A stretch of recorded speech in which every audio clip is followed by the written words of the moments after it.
amati mbégteeg bànneex di ànd ak yéen ñu tawlu ci 5M TV Sénégal jërë ngeen jëf.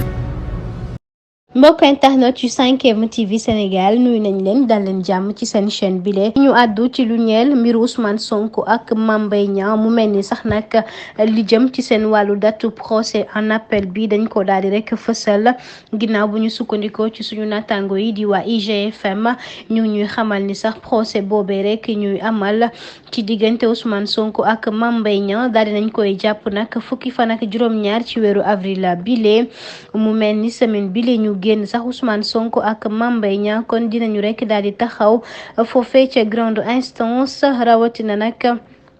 procès bi nga xam ne rek moom lañ leen doon toppee ginnaaw bu ñu sukkandikoo bi la yoon suñu nattaango yi lee di waa Dakaractu ñu ngi wax ni fi mu nekk ni nag daal dinañ koy fësal fukki fan ak juróom-ñaar ci weeru avril bile la ñuy daal di taxaw rek mu mel ni sax ab semaine rek moo ci daal di des ci noonee sax ña ngay fàttali rek fanweeri fan ci weeru mars bile ñu génn moom leader bu parti Pastef bi les patriotes rek daal dinañ koy daan lu toll nag ci ñaari weeru kaso yoo xam ne du ko daal di tëdd ak itam ndàmpaay bu mu war a jox nag lu toll ci ñaar téeméeri million ci suñuy koppar